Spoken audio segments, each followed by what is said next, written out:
¿Listos? Ja, la primera vez que predico en este púlpito. Ah, no, mentiras, creo que es la segunda.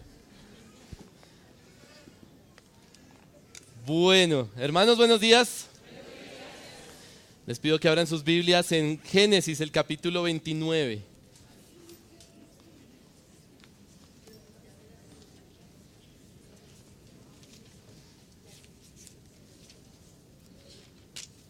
Y tenemos un texto un poco largo. Vamos a ir hasta el capítulo 30, versículo 24.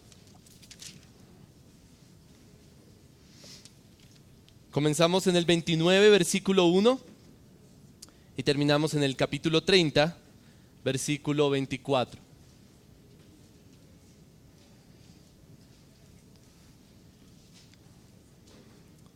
Voy a leer la palabra de Dios. Les pido que escuchen con atención, puedan tratar de discernir también el mensaje del pasaje, y finalmente eso es lo que vamos a hacer en los próximos minutos. Génesis 29, 1. Entonces Jacob siguió su camino y fue a la tierra de los hijos del oriente, y miró y vio un pozo en el campo, y aquí 3 rebaños de ovejas estaban echados allí junto a él, porque de aquel pozo daban de beber a los rebaños, y la piedra sobre la boca del pozo era grande. Cuando todos los rebaños se juntaban allí, entonces rodaban la piedra de la boca del pozo y daban de beber a las ovejas, y volvían a poner la piedra en su lugar sobre la boca del pozo. Y Jacob dijo a los pastores: hermanos míos, ¿de dónde sois? Y ellos dijeron: somos de Harán. Entonces les dijo: ¿conocéis a Labán, hijo de Nacor? Y ellos respondieron: lo conocemos. Él les dijo: ¿se encuentra bien? Dijeron: está bien. Mira, su hija Raquel viene con las ovejas. Y él dijo: he aquí, aún es pleno día, no es tiempo de recoger el ganado. Dad de beber a las ovejas e id a apacentarlas. Pero ellos dijeron: no podemos hasta que se junten todos los rebaños y quiten la piedra de la boca del pozo, entonces daremos de beber a las ovejas. Todavía estaba él hablando con ellos cuando llegó Raquel con las ovejas de su padre, pues ella era pastora. Y sucedió que cuando Jacob vio a Raquel, hija de Labán, hermano de su madre, y las ovejas de Labán, hermano de su madre, Jacob subió y quitó la piedra de la boca del pozo y dio de beber al rebaño de Labán, hermano de su madre. Entonces Jacob besó a Raquel y alzó su voz y lloró. Y Jacob hizo saber a Raquel que él era pariente de su padre y que era hijo de Rebeca, y ella corrió y se lo hizo saber a su padre. Sucedió que cuando Labán oyó las noticias de Jacob, hijo de su hermana, corrió a su encuentro, lo abrazó, lo besó y lo trajo a su casa. Entonces él contó a Labán todas estas cosas y le dijo: Labán, ciertamente tú eres hueso mío y carne mía. Y Jacob se quedó con él todo un mes. Y Labán dijo a Jacob: ¿acaso porque eres mi pariente has de servirme de balde? Hazme saber cuál será tu salario. Labán tenía 2 hijas. El nombre de la mayor era Lea, el nombre de la menor Raquel. Y los ojos de Lea eran delicados, pero Raquel era de bella figura y de hermoso parecer. Y Jacob se había enamorado de Raquel y dijo: te serviré 7 años por Raquel, tu hija menor. Y Labán dijo: mejor es dártela a ti que dársela a otro hombre, quédate conmigo. Jacob pues sirvió 7 años por Raquel, y le parecieron unos pocos días por el amor que le tenía. Entonces Jacob dijo a Labán: dame mi mujer, porque mi tiempo se ha cumplido para unirme a ella. Y Labán reunió a todos los hombres del lugar e hizo un banquete. Y sucedió que al anochecer tomó a su hija Lea y se la trajo, y Jacob se llegó a ella. Y Labán dio su sierva Silpa a su hija Lea como sierva. Cuando fue de mañana, he aquí que era Lea, y Jacob dijo a Labán: ¿qué es esto que me has hecho? ¿No fue por Raquel que te serví? ¿Por qué pues me has engañado? Y Labán respondió: no se acostumbra en nuestro lugar dar a la menor antes que a la mayor. Cumple la semana nupcial de esta, y te daremos también la otra por el servicio que habrás de rendirme aún otros 7 años. Así lo hizo Jacob, y cumplió la semana de ella, y él dio a su hija Raquel por mujer. Y Labán dio su sierva Bilha a su hija Raquel como sierva. Y Jacob se llegó también a Raquel, y amó más a Raquel que a Lea, y sirvió a Labán durante otros 7 años. Vio el Señor que Lea era aborrecida, y le concedió hijos, pero Raquel era estéril. Y concibió Lea y dio a luz un hijo, y le puso por nombre Rubén, pues dijo: por cuanto el Señor ha visto mi aflicción, sin duda ahora mi marido me amará. Concibió de nuevo y dio a luz un hijo, y dijo: por cuanto el Señor ha oído que soy aborrecida, me ha dado también este hijo. Así que le puso por nombre Simeón. concibió otra vez y dio a luz un hijo y dijo: ahora esta vez mi marido se apegará a mí porque le he dado 3 hijos. Así que le puso por nombre Leví. Concibió una vez más y dio a luz un hijo y dijo: esta vez alabaré al Señor. Así que le puso por nombre Judá y dejó de dar a luz. Pero viendo Raquel que ella no daba hijos a Jacob, tuvo celos de su hermana y dijo a Jacob: dame hijos o si no me muero. Entonces se encendió la ira de Jacob contra Raquel y dijo: ¿estoy yo en lugar de Dios que te ha negado el fruto de tu vientre? Y ella dijo: aquí está mi sierva Bila, llégate a ella para que dé a luz sobre mis rodillas, para que por medio de ella yo también tenga hijos. Y le dio a su sierva Bila por mujer y Jacob se llegó a ella. Bila concibió y dio a luz un hijo a Jacob. Y Raquel dijo: Dios me ha vindicado, ciertamente ha oído mi voz y me ha dado un hijo, por tanto le puso por nombre Dan. Concibió otra vez Bila, sierva de Raquel, y dio a luz un segundo hijo a Jacob. Y Raquel dijo: con grandes luchas he luchado con mi hermana, y ciertamente he prevalecido. Y le puso por nombre Neftalí. Viendo Lea que había dejado de dar a luz, tomó a su sierva Silpa y la dio por mujer a Jacob. Y Silpa, sierva de Lea, dio a luz un hijo a Jacob. Y Lea dijo: cuán afortunada, y le puso por nombre Gad. Después Silpa, sierva de Lea, dio a luz un segundo hijo a Jacob. Y Lea dijo: dichosa de mí, porque las mujeres me llamarán bienaventurada. Y le puso por nombre Aser. Fue Rubén en los días de la cosecha de trigo y halló mandrágoras en el campo, y las trajo a su madre Lea. Entonces Raquel dijo a Lea: dame te ruego de las mandrágoras de tu hijo. Pero ella le respondió: ¿te parece poco haberme quitado el marido? ¿Me quitarás también las mandrágoras de mi hijo? Y Raquel dijo: que él duerma pues contigo esta noche, a cambio de las mandrágoras de tu hijo. Y cuando Jacob vino del campo por la tarde, Lea salió a su encuentro y le dijo: debes llegarte a mí, porque ciertamente te he alquilado por las mandrágoras de mi hijo. Y él durmió con ella aquella noche. Escuchó Dios a Lea y ella concibió, y dio a luz el 5.º hijo a Jacob. Y Lea dijo: Dios me ha dado mi recompensa, porque di mi sierva a mi marido. Y le puso por nombre Isacar. Concibió Lea otra vez y dio a luz el 6.º hijo a Jacob. Y Lea dijo: Dios me ha favorecido con una buena dote. Ahora mi marido vivirá conmigo, porque le he dado 6 hijos. Y le puso por nombre Zabulón. Entonces Dios dio a luz una hija y le puso por nombre Dina. Entonces Dios se acordó de Raquel y Dios la escuchó y le concedió hijos. Ella concibió y dio a luz un hijo y dijo: Dios ha quitado mi afrenta. Y le puso por nombre José, diciendo: que el Señor me añada otro hijo. Vamos a orar. Vamos a orar y terminamos. Vamos a orar. Padre eterno, a ti sea la gloria, Señor. Tuyo sea el honor, tuyo sea el poder, Señor. Enséñanos, Padre, te ruego, enséñanos hoy a ver en dónde está el verdadero valor de nuestra vida. Te ruego que nos hagas entender que en esta tierra no hay valor para nosotros. Ayúdanos, Señor. Te ruego que a través de este pasaje nuestros ojos sean iluminados para que podamos comprender con claridad cuál es la esperanza a la que nos has llamado y también cuáles son las riquezas de la herencia de los santos y cuál es la superabundante grandeza de tu poder para con nosotros los que creemos. Ayúdanos, te lo ruego en el nombre de tu Hijo, nuestro Señor Jesucristo. Amén. Quiero comenzar pensando y asumiendo que todos ustedes, todos nosotros, nos sentimos valiosos por alguna razón o para alguien. Si no nos sentimos valiosos, creo que todos aquí querríamos suicidarnos hoy. Y no creo que esa sea la situación aquí, y espero que ninguno aquí tenga esos pensamientos hoy. Y la razón por la que no queremos dejar de vivir de pronto o algo así es porque nos consideramos valiosos. ¿Usted se considera valioso? ¿Para algo? ¿O para alguien? De manera que la pregunta crucial en todo esto no es si usted se considera valioso, sino más bien por qué se considera valioso. Normalmente podemos pensar por lo menos en 3 razones por las cuales una persona se siente valioso: por lo que tiene, por lo que sabe o es capaz de hacer, o por lo que ha logrado.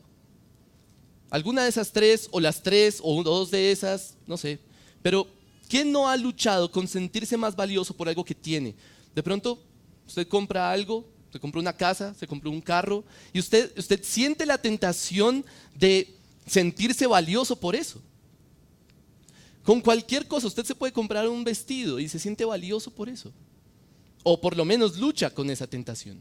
Ahora de pronto aquí alguien dice, no, a mí no, las cosas no me importan tanto. Bueno, pero de pronto lo que usted sabe hacer sí lo hace sentir valioso. Por ejemplo, un empleado que diga, sin mí esta empresa no funciona. O una mamá que diga, sin mí esta casa está destruida. ¿Cierto?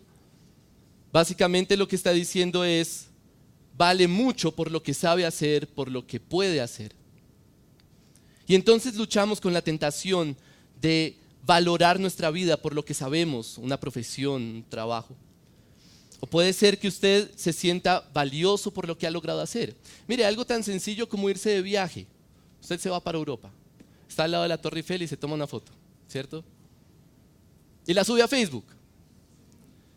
Y no necesariamente usted está demostrando que su valor es eso, pero usted lucha con eso. Por lo menos a mí me pasa, yo creo que a ustedes les pasa porque a mí me pasa. Entonces uno se toma la foto, la sube a Facebook y dice, mire, yo fui a Europa. Entonces sentimos que las cosas en este mundo nos dan valor y tendemos a luchar con eso. No significa que comprar cosas sea malo, no significa que tener una profesión sea malo o que viajar a Europa sea malo, pero el problema está en si empezamos a dar el valor a nuestra vida con ese tipo de cosas. El pasaje de hoy puede ayudarnos a luchar contra esa tentación y espero que lo haga. Una tentación en la que tendemos a valorar nuestra vida con cosas de este mundo. Y espero que nos capacite para ver con claridad que finalmente nuestro valor no está en lo que hacemos acá o en lo que tenemos acá. También puede ser, y espero que sea una gran exhortación para aquellos que se den cuenta que están basando su vida en cosas de este mundo. Siempre recuerdo como el eslogan de un libro que se llama Ídolos del Corazón, que dice, si usted dice, si me quitan esto, me muero, entonces usted tiene un ídolo. Y también entonces usted le está dando el valor de su vida a eso. De manera que si usted hoy se da cuenta que está valorando su vida por algo que tiene, por algo que sabe, por algo que ha logrado, espero que este texto lo exhorte y lo lleve al arrepentimiento también. Finalmente, el texto de hoy puede ser una gran consolación porque va a mostrarnos en dónde está nuestro verdadero valor. Y creo que si entendemos, si meditamos en la realidad de dónde está nuestro verdadero valor, entonces vamos a poder luchar contra esta tentación diaria. Vamos a dividir el pasaje, es un pasaje muy largo como se dieron cuenta, muchos detalles, muchas cosas raras además, muchas cosas culturales, pero lo vamos a dividir sencillo, lo vamos a dividir en tres partes, en los tres personajes. Hay tres personajes aquí, Jacob, Lea y Raquel, ¿ok? Y vamos a ver cada escenario que tiene que ver con cada uno de esos personajes. Entonces vamos a comenzar con Jacob. Y para entender a Jacob en este texto tenemos que recordar de dónde viene y qué ha pasado. Jacob viene primero de engañar y estafar a su hermano. ¿Se acuerdan? Bien, ¿cómo lo engañó? Bueno, lo engañó porque se hizo pasar por él para recibir la bendición de Isaac. Pero además lo estafó porque le cambió la primogenitura por un plato de lentejas. El pastor Cristian fue enfático, no hay negocio ahí, ¿cierto? Un plato de lentejas no vale la primogenitura, pero Jacob lo estafó. Le hizo pensar en su momento que era así. De manera que Jacob es un estafador y un engañador. Finalmente ese es su nombre. El nombre Jacob significa suplantador, o por lo menos suena parecido a eso. De manera que, por eso Esaú dice, con razón se llama Jacob. Pero además, Jacob viene de encontrarse con Dios y tuvo una visión asombrosa de Dios. Vio la escalera de los ángeles subiendo y bajando y vio a Dios y dijo, esta es la casa de Dios en Betel. Y lo interesante es que el texto del capítulo 28 termina de una forma que no esperaríamos. Mira el versículo 20 del capítulo 28. Dice, entonces hizo Jacob, ¿qué? Un voto. Y la idea de un voto es una condición. ¿Cuál es la condición? Si Dios está conmigo y me guarda en este camino en que voy, y me da alimento para comer y ropa para vestir, y vuelvo sano y salvo a casa de mi padre, entonces el Señor será mi Dios. Pregunta, ¿Jacob considera que Dios es su Dios en ese momento? No, no. Él cree, él vio a Dios y sí, una cosa asombrosa, pero él dice, bueno, si Dios me trae hasta acá otra vez, entonces ahí sí va a ser mi Dios. Jacob no es un creyente realmente. Jacob no es un héroe en esta historia. Jacob es un villano. Es muy interesante y muy importante que entendamos eso para leer la historia de Jacob. Jacob es un villano, y eso es lo que es maravilloso de la Biblia, porque Dios precisamente obra en los villanos y se enfoca en los villanos para transformarlos. Y eso es lo que vamos a ver, no en este pasaje, sino al final, cuando Jacob recibe otro nombre. Entonces, nuestro texto empieza con que Jacob llegó a Harán, que es a donde se dirigía, donde su tío Labán. Y el texto comienza con una porción que para mí realmente fue muy difícil de entender, porque yo decía, bueno, ¿para qué Moisés nos da tantos detalles? ¿Se dio cuenta que lo primero que nos dice es acerca de un pozo? ¿Y ese pozo qué tiene? ¿Cuál es la característica de ese pozo?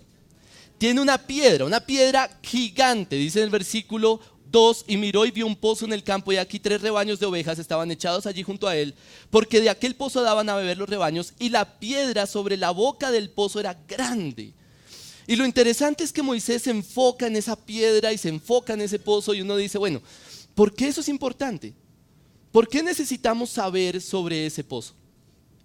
Quiero que noten 2 ideas, 2 detalles de este texto para que veamos por qué puede ser importante. La primera está en los versículos 2 y 3, precisamente, que tiene que ver con cuán grande es la piedra del pozo. El versículo 3 nos dice que cuando todos los rebaños se juntaban allí, entonces rodaban la piedra de la boca del pozo y daban de beber a las ovejas, y volvían a poner la piedra en su lugar sobre la boca del pozo. No cualquiera podría darle agua a las ovejas, ¿se dan cuenta? Tocaba esperar a que hubiera varios. ¿Para qué? Para poder mover la piedra. De manera que aquí empieza la historia de Jacob enfrente del pozo, y nos preguntamos, bueno, ¿por qué es importante que haya una piedra grande, un pozo, y no muchos le pueden dar agua a las ovejas? Bueno, llega Jacob a hablar con los pastores, les pregunta si saben de Labán, ellos le dicen que sí, que está bien, que ahí viene Raquel. Y entonces, cuando viene Raquel, ¿qué hace Jacob? Versículo 7, les dice a los pastores, he aquí aún es pleno día, no es tiempo de recoger el ganado, dad de beber a las ovejas e id a apacentarlas. Pero ellos dijeron, no podemos, hasta que se junten todos los rebaños y quiten la piedra de la boca del pozo, entonces daremos de beber a las ovejas.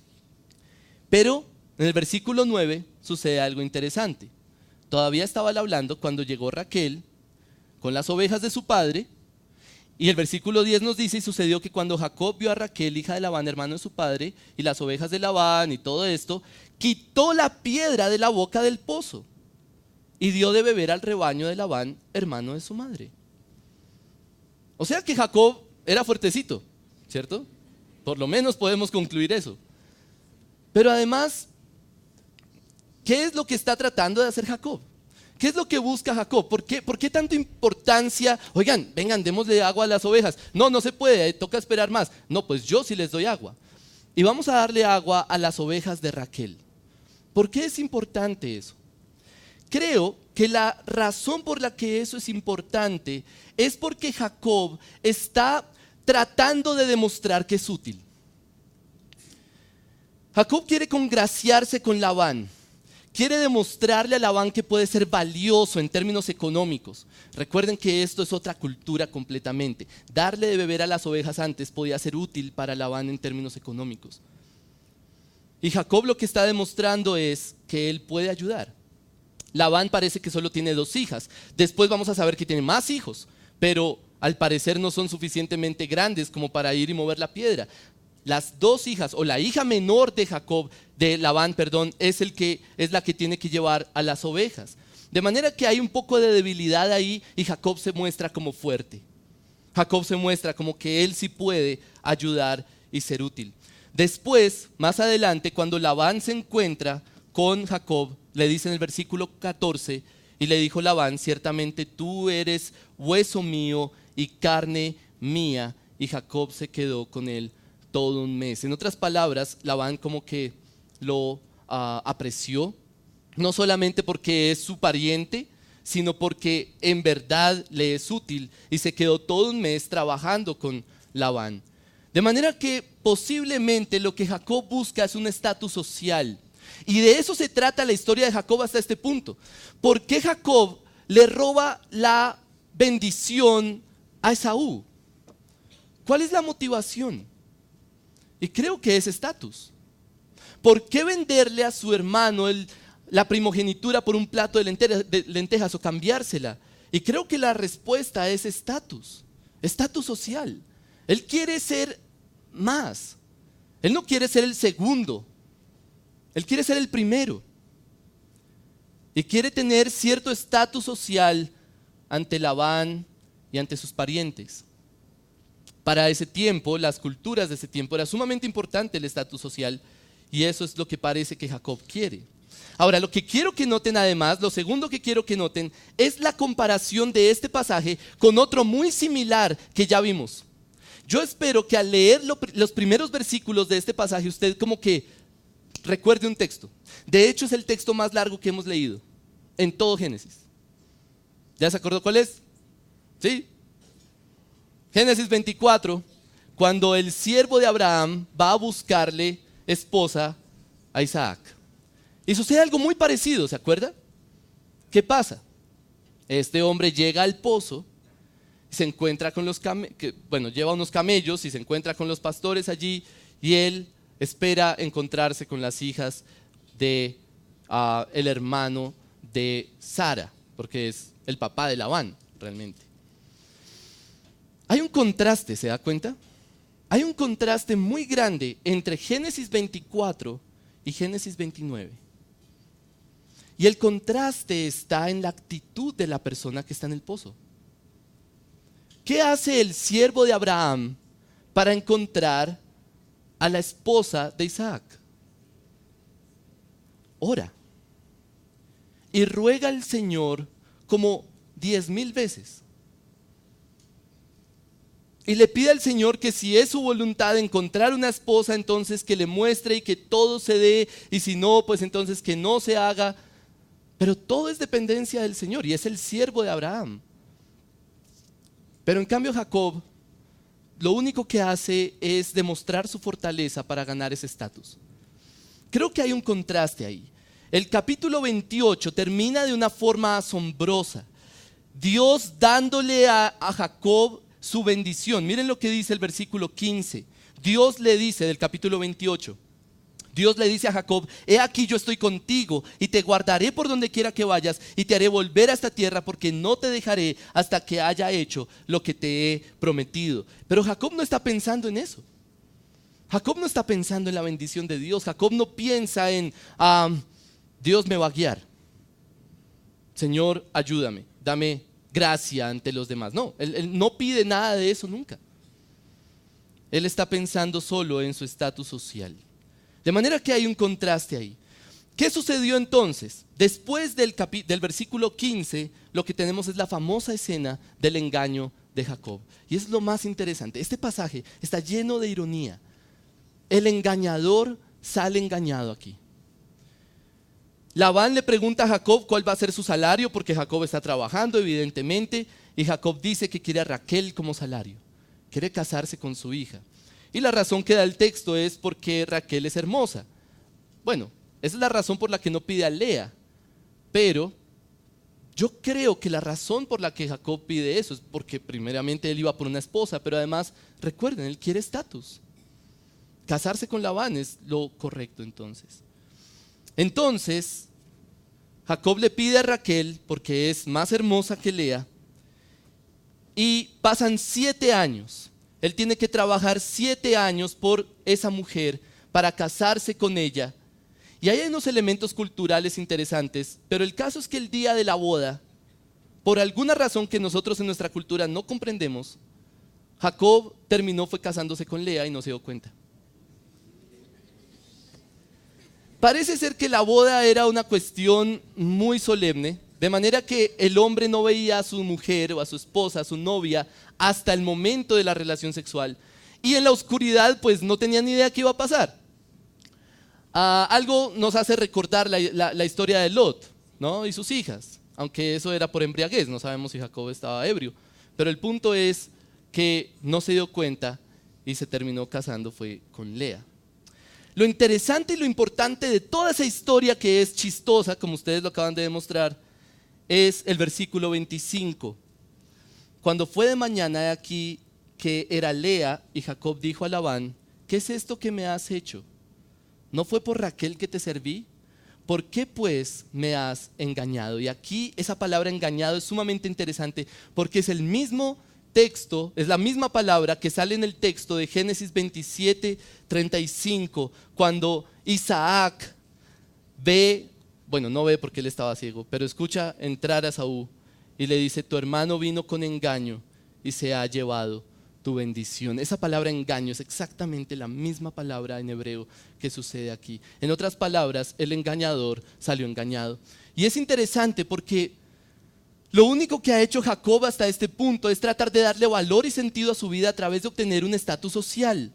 Jacob ha tratado de ser el primogénito, ha buscado la bendición de su padre y ahora el respaldo y la aceptación de Labán. Pero nada de eso sirve porque Jacob termina engañado y estafado. El mensaje para Jacob es muy claro. Si su valor está en ese estatus social, va a terminar engañado. Lo triste es que aún Jacob no aprende esa lección y más adelante se dará cuenta de que su único valor y esperanza de ser alguien está en Dios. Y lo interesante y lo asombroso es que Dios ya se lo dijo: yo te voy a bendecir, yo te voy a dar descendencia, yo te voy a dar esta tierra. Pero a él no le importa eso. Él no está buscando su valor en las promesas de Dios o en lo que Dios le ofrece, sino en su estatus social. Es el primer personaje. El segundo personaje es mucho más triste y lamentable. El segundo personaje es Lea. No Leia, sino Lea. Y créanme, rogué que no me vaya a equivocar en eso, porque sería muy vergonzoso. El caso es que Lea es una mujer muy triste, porque lo que busca en cuanto a valor es que su esposo la ame. Lo único que le interesa es eso, que su esposo la ame, que demuestre amor por ella, así como demuestra amor por Raquel. La historia de Lea comienza en el versículo 30. Jacob se llegó también a Raquel y amó más a Raquel que a Lea. Eso es doloroso. Pues Lea no tiene la culpa finalmente, el papá la vendió prácticamente. Y más adelante ellas le van a reclamar eso al papá. Pero el punto es que Lea es menos amada, o como dice en el versículo 31, es aborrecida. Aborrecida es menos amada. Pero entonces la misericordia de Dios se manifiesta y le da hijos a Lea, pero no le da hijos a Raquel. Ahora, lo interesante es que aquí tenemos un despliegue de los nombres de los hijos de Jacob, y cada uno de esos nombres tiene algo importante. De manera que necesitamos entender a través de esos nombres qué es lo que va sucediendo. Como les decía, Lea solo busca su valor en que su esposo la ame, y entonces tiene 3 hijos. El primer hijo se llama Rubén. ¿Por qué le da el nombre Rubén? Versículo 32. Mire lo que dice: por cuanto el Señor ha visto mi aflicción, sin duda ahora mi marido me amará. O sea que le pone el nombre al hijo solamente pensando en que su esposo la ame. Luego tiene otro hijo. Ese segundo hijo se llama Simeón. ¿Por qué? Por cuanto el Señor ha oído que soy aborrecida, me ha dado también este hijo. Eso no es muy alegre, ¿no? Y finalmente tiene un tercer hijo. Y ese tercer hijo se llama Leví. ¿Por qué le da el nombre Leví? Ahora esta vez mi marido se apegará a mí, porque le he dado 3 hijos. Lo único que le importa a Lea es que su marido la ame. Ese es el valor de su vida, ¿se dan cuenta? Sin embargo, la historia de Lea termina de una manera muy interesante, porque termina con un 4.º hijo, pero ese 4.º hijo ya tiene un sentido completamente diferente.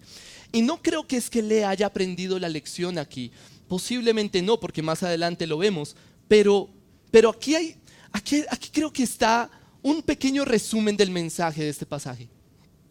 Versículo 35, concibió una vez más y dio a luz un hijo y dijo, esta vez, ¿qué?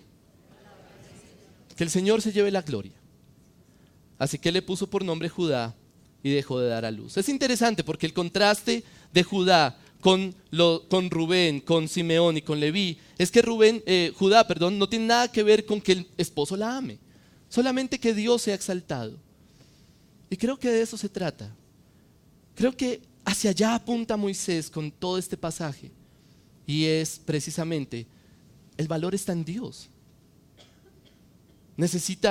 Lea necesita es a Dios, no que su esposo la ame. Claro, chévere si su esposo la ama, pero lo que más necesita Lea es al Señor. Y finalmente tenemos la historia de Raquel. Y ese tercer personaje es un contraste con Lea, porque ella tiene todo el amor de su esposo, pero aún así siente que su vida no tiene sentido. ¿Por qué no tiene sentido su vida? Porque no tiene hijos. Versículo 1 dice que Raquel tuvo celos de su hermana y dijo a Jacob, dame hijos o si no me muero. Su vida no tiene sentido si no es porque tiene hijos. Entonces Jacob, asombrosamente, con sabiduría, le responde, ¿estoy yo en lugar de Dios que te ha negado el fruto de tu vientre? Jacob le hace ver que es Dios el que tiene la potestad sobre eso. Pero Raquel quiere intentar. Raquel quiere intentar cosas. Entonces intenta 2 opciones. Raquel tiene 2 opciones para sentir como esa plenitud de, bueno, tengo un hijo. Y no es solamente tener hijos, sino que además está celosa de su hermana. Entonces hay una rivalidad ahí con la hermana, porque la hermana tiene hartos hijos y ella no tiene nada. Entonces, la primera opción que se le ocurre es darle a Jacob su sierva Bila. Básicamente la opción es buscar un vientre prestado, un vientre de alquiler. Lo que ella piensa es, mi sierva tiene hijos con Jacob y son como míos, y así no me siento tan mal ante Lea. Entonces tiene 2 hijos, y noten los nombres de esos 2 hijos que tienen que ver precisamente con esa lucha con Lea. El primer hijo, ¿cómo se llama? Dan. ¿Por qué? Porque Dios me ha vindicado. Vindicación es básicamente lo que significa Dan. En otras palabras, es como, ahora sí valgo algo. Luego tiene un segundo hijo y le pone el nombre de Neftalí. ¿Por qué? Y la razón es asombrosa. Porque he luchado grandes luchas con mi hermana. En la Reina Valera dice luchas de Dios. O sea, luchas asombrosas con mi hermana. Y ciertamente he prevalecido. O sea que le pone ese nombre a su hijo para demostrar que no se dejó de su hermana. Eso es todo lo que ella piensa, que no me deje de mi hermana y que tenga algo de valor mi vida teniendo hijos. Pero entonces sucede otra ironía, ya va una ironía con Jacob, ahora sucede una segunda ironía con Raquel, y esa ironía es que Lea hace lo mismo y también le funciona. Y tiene 2 hijos. ¿Y qué significan esos nombres? El primer hijo se llama Gad. ¿Por qué? Porque se siente como afortunada. El segundo hijo se llama Aser. ¿Por qué? Porque se siente dichosa. Entonces, aquí está la ironía. Raquel trata de vindicar su nombre trata de ganarle a su hermana, pero Lea termina afortunada y dichosa. No puede. Raquel perdió. Entonces hay un segundo plan, y ese segundo plan es un poco más exótico. Rubén, que es el hijo mayor de Lea, sale al campo. ¿Y qué encuentra? Mandrágoras. ¿Usted ha escuchado la mitología de la mandrágora? La mandrágora está llena de mitología. Hay un montón de cosas. Hay quienes pues decían que había niños ahí, que los sacaban y todo esto. De pronto usted ha escuchado de la obra de Nicolás Maquiavelo que se llama La mandrágora, que tiene que ver precisamente con esterilidad y fertilidad. Bueno, todo eso. La mandrágora tenía cierta reputación mística respecto a la fertilidad. Entonces, y claro, no era muy fácil de encontrar. Entonces Raquel ve que Rubén tiene mandrágoras y ve una opción ahí. Si me como eso de alguna forma, de pronto puedo tener hijos. Pero le pertenecen a Lea porque las encontró Rubén. Entonces, ¿qué hizo? Alquiló a Jacob. Realmente Jacob es un desastre. No, les pido que cuando lean este texto no piensen en Jacob como el gran héroe de la fe. La familia de Jacob está destruida. Y entonces sucede la ironía más interesante de todas. Versículo 16 dice que, bueno, Raquel le dio a Jacob y entonces Lea le dice a Jacob, debes llegarte a mí porque ciertamente te he alquilado por las mandrágoras de mi hijo. Y él durmió con ella aquella noche y escuchó Dios a Lea y ella concibió y dio a luz el quinto hijo a Jacob. Lo interesante, lo irónico es, Raquel pide las mandrágoras para tener hijos y la que tiene hijo es Lea. Y entonces tuvo un hijo más que se llamó Isacar. Y ese nombre es la idea de recompensa. Es raro porque ella dice, Dios me ha recompensado por darle mi sierva a Jacob. No entiendo eso. De verdad que no lo entiendo. Supongo que será algo cultural porque ni idea, eso no es una recompensa, pero puede ser que Lea lo vea así. De cualquier forma, eso no afecta el mensaje. Tiene otro hijo y ese otro hijo se llama Zabulón. Y la razón por la que le da ese nombre es porque se siente honrada, es honor. Dios me ha favorecido con una buena dote, versículo 20, ahora mi marido vivirá conmigo porque le he dado 6 hijos y le puso por nombre Zabulón, que tiene que ver con favorecida o con honrada o con honor. Entonces nuevamente la ironía, Raquel busca a los hijos a través de las mandrágoras, Lea sale honrada y sale recompensada y entonces Raquel se queda sin recursos. Ya no hay más. Ya no hay más opciones. Ya qué más intenta. Ya no hay forma de ganarle a su hermana y no hay forma de tener valor en su vida porque finalmente siempre Lea va a ganar. Entonces no se nos dice exactamente qué pasó, pero el versículo 22 Dios actúa nuevamente y dice entonces Dios se acordó de Raquel y Dios la escuchó y le concedió hijos. Ya cuando todos los recursos han sido agotados, entonces Dios muestra que Él es lo que necesita Raquel finalmente.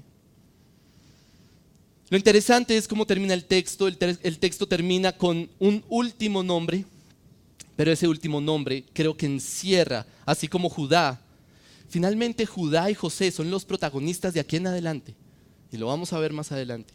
Pero creo que ese nombre de José encierra en gran manera lo que es el mensaje de este pasaje. ¿Qué significa José? ¿O cuál es la idea? ¿Por qué le pone ese nombre? Que el Señor me añada otro hijo. En primer lugar, Raquel entiende que ese hijo vino por el Señor, pero además Raquel entiende que su única esperanza de tener hijos está en el Señor.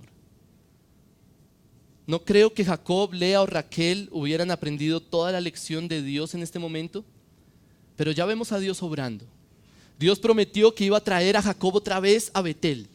Y cuando lo traiga a Betel, ya no será Jacob más, sino que se llamará ¿cómo? Israel. Y habrá un cambio en la vida de Jacob. Y aquí vemos a Dios obrando en esta familia precisamente para que ellos entiendan que su esperanza de bendición está en Dios. Esa siempre ha sido la lucha del pueblo de Dios. Y creo que Moisés escribe esto precisamente para que ellos entiendan, para que el pueblo de Israel comprenda que su valor como nación está en el Señor. Una de las luchas más fuertes que iba a tener Israel era precisamente tratar de ser como las otras naciones. Lo vemos cuando pidió rey, lo vemos cuando busca otros ídolos, tratar de ser como otras naciones. En Éxodo 19, 4 al 6, miren lo que Moisés le dice al pueblo de Israel. Ahora pues, si en verdad escucháis mi voz y guardáis mi pacto, seréis mi especial tesoro entre todos los pueblos. Porque mía es toda la tierra, y vosotros seréis para mí un reino de sacerdotes y una nación santa. El valor de Israel era ser pueblo de Dios. Eso era el valor de Israel. Ser pueblo de Dios. Ser el tesoro especial de Dios en la tierra. Pero a ellos no les importó. Ellos no escucharon la voz del Señor, sino que buscaron valor en otros dioses, en otras naciones. Cuando iba a entrar a Siria, entonces busquemos a Egipto. Siempre Israel buscando tener un poco de paz y de valor como nación en otras cosas que no son el pacto de su Dios. Y finalmente así somos nosotros. Eso somos. El pecado nos ha apartado del valor de nuestra vida, que es Dios mismo. Mire, Dios nos creó con un valor astronómico en la creación. Y ese valor no viene de nosotros, sino del hecho de que Dios implantó ¿qué? Su imagen en nosotros. El ser humano es la criatura más valiosa de toda la creación. Y la razón por la que es valiosa es porque tiene la imagen de Dios. Pero nosotros hemos olvidado eso. De manera que no solo lo hemos olvidado, sino que nos hemos apartado de Dios. Hemos dejado finalmente nuestro valor y por eso es que buscamos valor en cosas como lujos o conocimiento. Nos sentimos valiosos porque logré esto o compré esto. Y entonces estamos en la misma situación que Jacob, Lea y Raquel. Por eso nuestra única esperanza está en Jesucristo. Hace un momento cantábamos esa canción de que todo lo que necesito es Cristo, ¿cierto? Algo así como diciendo que toda mi satisfacción está en Él. Y yo pensaba ahí cantando y decía, eso no es verdad. Eso no es cierto. Yo no estoy satisfecho plenamente con Cristo todos los días. Ojalá fuera así, ojalá yo me levantara y mi plena satisfacción fuera Él ya y todo el día fuera igual. Pero no es así. Entonces, ¿por qué cantamos eso? Y creo que la razón por la que debemos cantar eso es porque es aceptar la realidad de que es así. No hay mayor satisfacción para nosotros que Cristo. Y así nosotros no lo sintamos cada segundo de nuestro día, sigue siendo la realidad. Por eso nuestra única esperanza está en que Jesucristo viniera a este mundo, Dios con nosotros, como cantábamos hace un momento, Emmanuel, para que destruyera nuestro pecado, nuestra idolatría, y pudiéramos acercarnos a Dios. Pudiéramos volver a Dios y encontrar valor en Él. Ese es el Evangelio, de acuerdo a lo que dice Pedro. Primera de Pedro 3:18. Cristo murió por los pecados una sola vez, el justo por los injustos, para llevarnos a Dios. ¿Por qué no dice para llevarnos al cielo? ¿Por qué no dice para sacarnos de este mundo horrible? ¿Por qué para llevarnos a Dios? Y la respuesta es porque Dios es lo que necesitamos. Porque Dios es nuestro valor. Por eso la única forma de tener valor y sentido real en nuestra vida hoy es por medio de la fe en Jesucristo. En Él somos valiosos. No por lo que tenemos, no por lo que sabemos, no por lo que hemos logrado, sino porque Él es nuestro Señor y por Él podemos tener una relación real con Dios. Espero, hermanos, que este pasaje los haga meditar, preguntarse, ¿cuál es el valor de su vida? ¿Y por qué usted está valorando su vida con cosas como un viaje, o una casa, o un carro, un regalo de Navidad? Cualquier tontería. ¿Una profesión? Espero que por lo menos mediten en eso y se den cuenta que la realidad del ser humano es que no hay valor si no es por medio de Jesucristo. Vamos a orar. Padre, ayúdanos, porque todos los días luchamos con esto. Y te suplico que nos hagas comprender cuán valioso es nuestro Señor Jesucristo. Nos hagas comprender que nuestro valor está en ser esas criaturas diferentes y únicas tuyas que llevan la imagen del Dios viviente. Y que solo por medio de Jesucristo podemos ser ese verdadero ser humano que lleva tu imagen. Por favor, ayúdanos, guíanos y te ruego que este pasaje esté rondando nuestra cabeza y nuestro corazón durante esta semana para que podamos aplicarlo, podamos llevarlo a la práctica y podamos usarlo para luchar contra nuestras tentaciones. Te lo pido en el nombre de nuestro Señor Jesucristo. Amén. Señor los bendiga.